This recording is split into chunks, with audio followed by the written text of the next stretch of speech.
Selamat pagi, salam sejahtera buat kita semua, saudara-saudari yang saya kasihi. Pada pagi hari ini, saya akan menyampaikan perihal tentang penelitian saya yang saya rasa fenomenal. Dalam hal ini, jurnal yang sudah saya tuliskan dan yang sudah tercatat yaitu tentang efek dari pemberian dadi halal kepada ibu hamil selama 10 hari. Bapak Ibu yang saya kasihi, penelitian saya ini saya awali dari bagaimana sih sebenarnya kalau dampak daripada antibiotik itu bisa jelek kepada ibu maupun kepada bayi. Oleh karena itu, saya coba berinovasi. Apakah bisa dari makanan menjadi satu obat atau perangsang dari tubuh kita untuk membuat daya tahan tubuh sendiri. Jadi dalam penelitian ini saya memilih 24 ibu-ibu hamil yang datang ke Rumah Sakit Royal Prima untuk kontrol kehamilannya dari berbagai tua kehamilan. Jadi mulai dari trimester 1, trimester 2, trimester 3 yang datang secara random, saya pilih ambil saja. Ibu-ibu ini 24, tapi diantaranya 20 orang sampel saya beri dadih atau curd ini, di mana jumlahnya adalah setiap hari 20 cc. Jadi dia makan 2 kali sehari, 10 cc pagi, 10 cc malam. Nah, selama 10 hari, jadi 200 cc lah saya berikan dadi ini untuk 20 orang.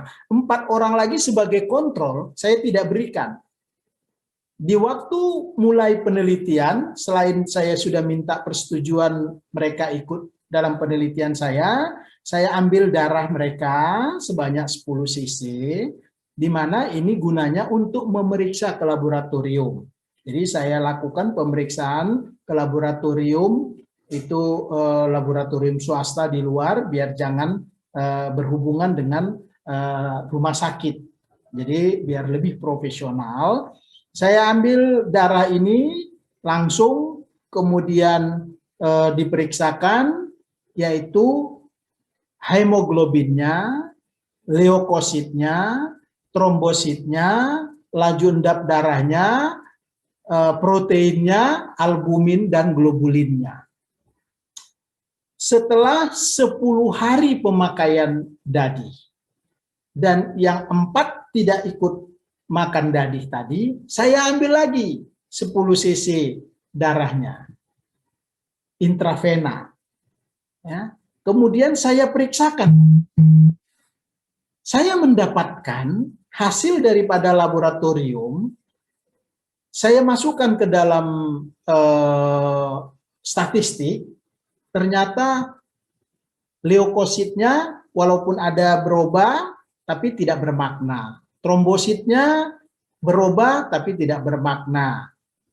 Albumin, globulin juga perubahannya tidak bermakna, sangat sedikit perubahannya. Kemudian yang menonjol justru adalah laju endap darah, di mana laju endap darahnya menurun secara signifikan. Apa maknanya? Yaitu bahwa curd ini dapat mengobati penyakit-penyakit infeksi yang akut pada ibu hamil. Inilah makna daripada penurunan laju endap darah ini.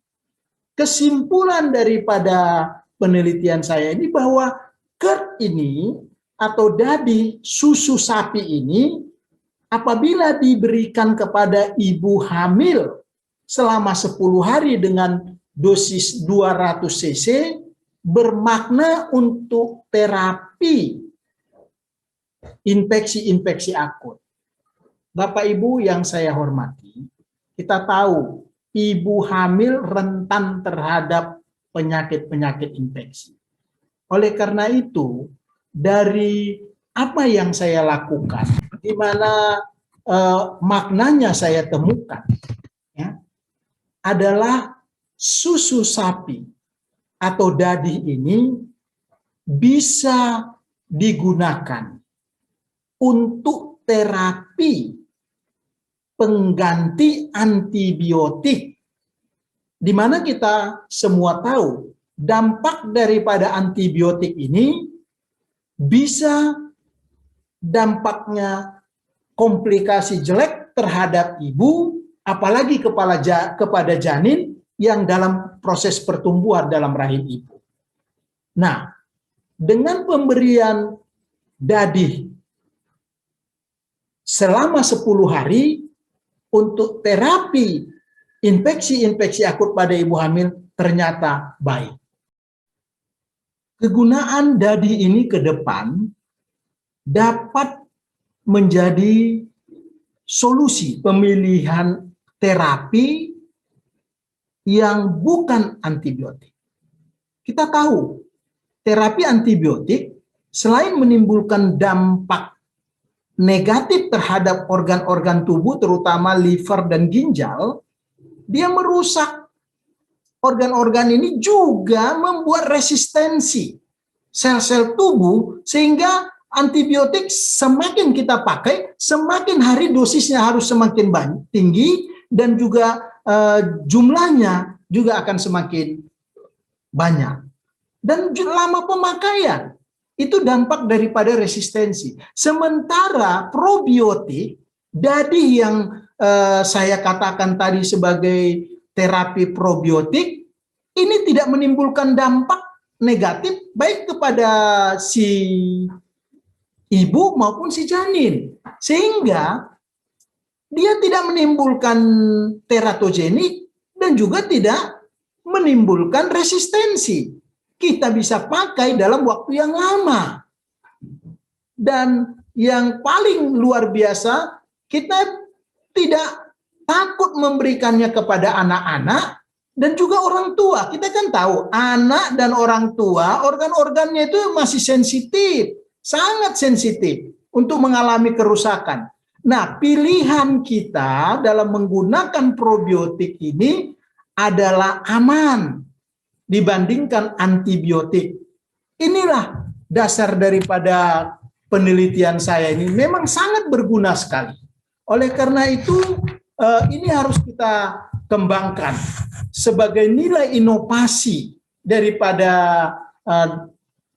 penelitian ini adalah kita tidak memakai lagi antibiotik ke depannya, tetapi kita memakai probiotik, yaitu suatu zat yang merangsang tubuh kita sendiri untuk membuat daya tahan tubuh, sehingga daya tahan tubuh yang ada di dalam tubuh kita akan berguna untuk mencegah infeksi yang terjadi, dan kalau sudah terjadi infeksi akan berguna untuk mengobati atau membunuh kuman tadi.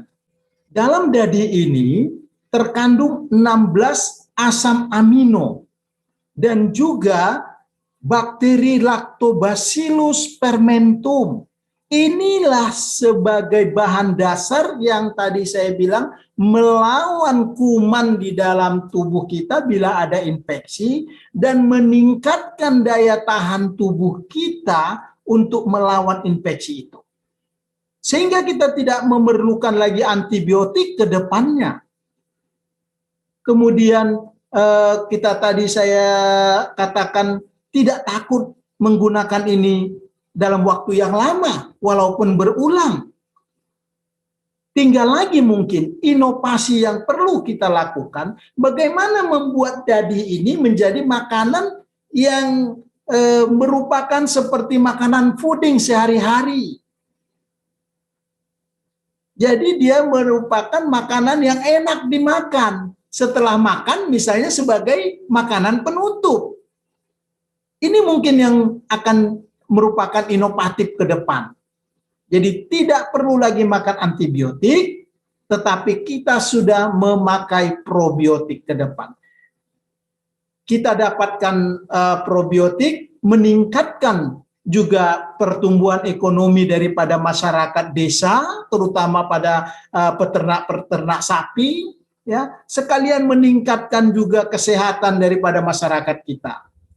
Tinggal lagi kita harus gerakkan ekonomi masyarakat di bawah untuk membuat sesuatu yang inovatif berupa probiotik yang kita gunakan untuk pengganti antibiotik. Kemudian kita melihat apa sih konsistensi daripada penelitian ini. Dari penelitian yang saya sudah temukan dan saya uji, beberapa dampak daripada probiotik curd ini, ya, dadi ini, ya, susu sapi, ya, ini yang memang secara khusus kita datangkan dari Padang, Sumatera Barat, ya. Jadi pada daerah ini memang sudah dilakukan pemeliharaan sapi yang profesional, ya, pemberian makanannya, apa-apa saja yang harus dilakukan, ya, termasuk vaksinasinya. Nah, kita akan teruskan bagaimana cara pemeliharaan sapi yang lebih baik nanti di masyarakat. Sehingga nanti mungkin akan terjadi peningkatan lagi asam amino dan juga bakteri Lactobacillus fermentasi ini. Semakin tinggi, semakin mempengaruhi dampak ke tubuh yang memakannya, meningkatkan daya tahan tubuh dan sekaligus membunuh kuman. Nah, apakah bisa curd ataupun dadi ini untuk terapi COVID ke depannya? Atau obat-obat antivirus ke depannya, mengganti obat-obat antivirus? Inilah yang harus saya lanjutkan nanti ke depan. Saya akan meneliti bagaimana curd ini atau susu dadi ini diberikan kepada orang-orang penderita COVID. Bagaimana dampaknya? Bagaimanakah nanti, apakah memang bisa dadi ini kita gunakan? Semoga ke depannya penelitian saya akan saya lanjutkan.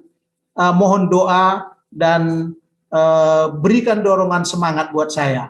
Terima kasih untuk perhatiannya. Saya Dr. Mangatta Silain mengucapkan selamat pagi, salam sejahtera buat kita semua. Terima kasih.